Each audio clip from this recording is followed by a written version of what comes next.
जय जय शङ्कर हर हर शङ्कर जय जय शङ्कर हर हर शङ्कर जय जय शङ्कर हर हर शङ्कर जय जय शङ्कर. ஸ்ரீ சங்கரச்சரிதம் தெய்வத்தின் குரல் 5ஆம் பாகம். 3 மார்க்கங்களையும் ஸ்தாபித்தவர்.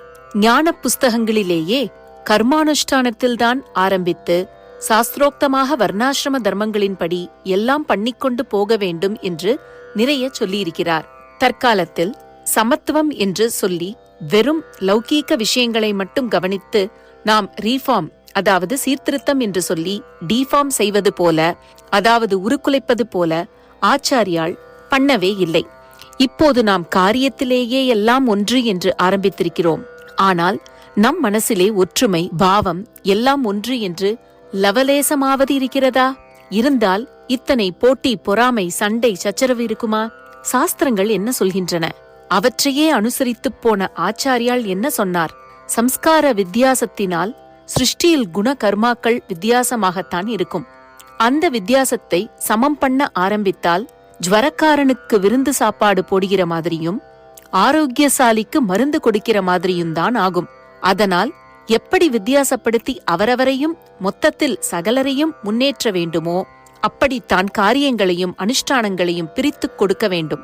மனசிலே எல்லாம் ஒரே சைத்தன்யம் என்ற அத்வைத்த பாவமும் அதனால் ஏற்படும் ஏற்றத்தாழ்வில்லாத பிரேமையும் இருக்க வேண்டுமே தவிர காரியத்தில் ஒண்ணு என்று பண்ணக்கூடாது. பாவாத் வைதம் சதா குறியாத் கிரியாத் வைதம் ந கர்ஹிச்சித். எப்போதும் மனோபாவத்தில் அத்வைத்தத்தை வளர்த்துக்கொள். ஆனால் காரியத்தில் ஒருபோதும் அத்வைத்தத்தை கொண்டு வராதே.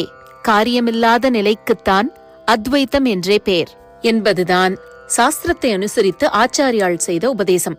இப்போது நேர்மாறு, பாவத்வைதம் இல்லை, கிரியாத்வைதத்துக்கே முயற்சி பண்ணி கொண்டிருக்கிறோம். கிரியாலோகத்தில் வேத வழிப்படியான அனுஷ்டானந்தான் இருக்க வேண்டும் என்று ஆச்சாரியால் வழி போட்டு கொடுத்தார். அதாவது பழைய வழியை மறுபடி செப்பனிட்டு கொடுத்தார். இப்படி ஞானம் பக்தி கர்மா என்று 3 மார்க்கங்களையும் வைதிகமாக நிலைப்படுத்தி இருக்கிறார். பக்தி ஸ்தோத்திரமானாலும் ஞானத்தில் அத்வைத்தத்தில் கொஞ்சமாவது கொண்டு நிறுத்துவதாகவே இருக்கும். தெய்வங்களுக்குள் பேதமே இல்லாமல் சொல்வது, தெய்வம் என்றும் மனுஷன் என்றும் கூட பேதமில்லை என்று காட்டுவது, இப்படி 2 விதமாக இருக்கும். அத்தனை தெய்வத்தையும் ஸ்துதித்துப் பாடினார். ஒவ்வொரு தெய்வத்தை சொல்லும் போதும் இதுவே பரபிரம்மம் பரதெய்வம், இதற்கு மேல் ஒன்று எனக்கு தெரியவில்லை, நஜானே நஜானே என்றே சொல்வார். லக்ஷ்மியை அவளே சரஸ்வதி பார்வதி என்று கொண்டாடிய மாதிரியே மற்ற தெய்வங்களையும் சொல்லியிருப்பார். பக்தி எப்படி துவைத்தம் மாதிரி இருந்தாலும் அத்வைத்தமாக முடிகிறது என்று அநேக இடங்களில் காட்டியிருக்கிறார். சிவானந்த லஹரியில் பக்தி லக்ஷணத்தை பலவிதமாகச் சொல்லி சிந்து சரித் வல்லபம், சமுத்திரத்தில் நதி கலந்து சமுத்திரமே ஆகிவிடுகிறார் போல என்று முடித்திருக்கிறார். குறிப்பு 61வது ஸ்லோகம்.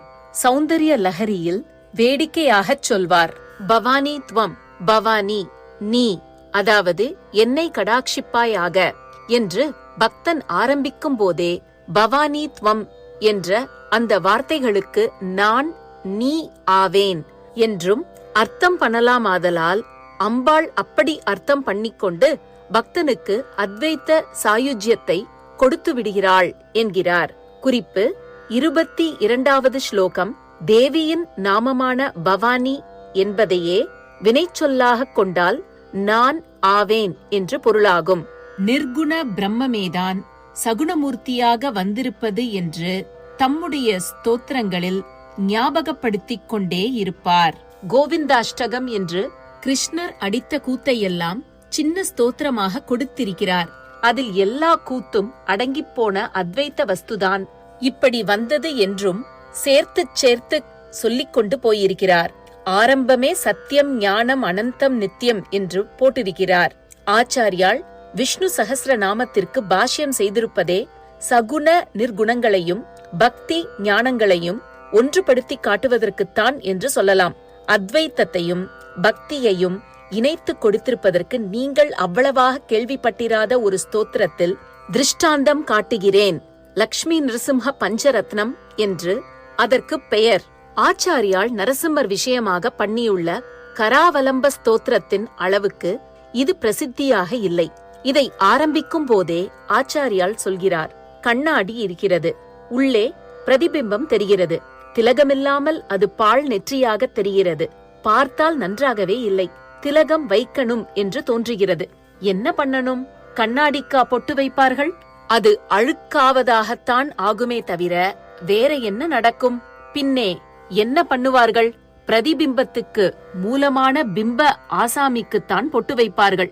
அப்படி இந்த ஜீவலோகம் பூராவும் ஏக சைத்தன்யம் மாயை கண்ணாடியில் காட்டுகிற தினுசு தினுசான பிரதிபிம்பங்கள்தான்.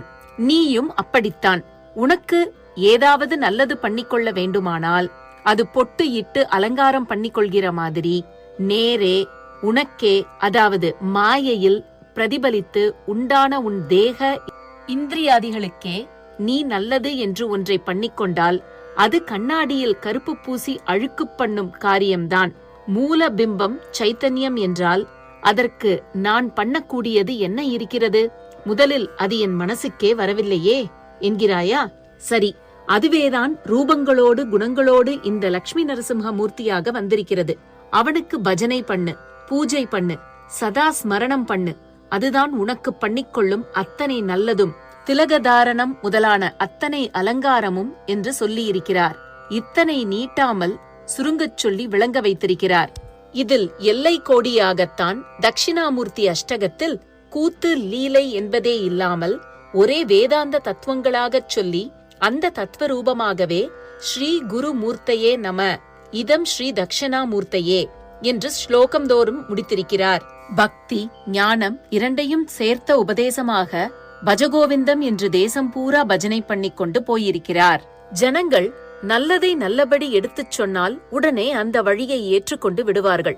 இப்படி அந்த காலத்தில் ஆச்சாரியால் கர்மா பக்தி ஞானம் என்று வேத சாஸ்திர வழியை முறைப்படி நன்றாக ரிப்பேர் பண்ணி கான்கிரீட் ரோடாக போட்டுக் கொடுத்தவுடன் ஜனங்கள் நடுவிலே புறப்பட்ட மதாந்தரங்களான சந்து பொந்து முள்ளு வழி எல்லாவற்றையும் விட்டுவிட்டு இதில் போக ஆரம்பித்தார்கள். ஆரம்பத்தில் ஆச்சாரியால் சஞ்சாரம் பண்ணவில்லை. இந்த தேசத்தில் எத்தனை பாஷைக்காரர்கள், மதக்காரர்கள், ஜாதிக்காரர்கள் உண்டோ அத்தனை பேரும் கூடுகிற காசியில் இருந்து கொண்டே நானா திசை சிஷ்யர்களின் மூலமும் ஔபநிஷதமான, அதாவது வேதாந்த மத ஸ்தாபனத்தை செய்ய ஆரம்பித்து விட்டார். ஜெய ஜெய சங்கர, ஹரஹர சங்கர. மகா பெரியவா சரணம். जय जय शङ्कर हर हर शङ्कर, जय जय शङ्कर हर हर शङ्कर, जय जय शङ्कर।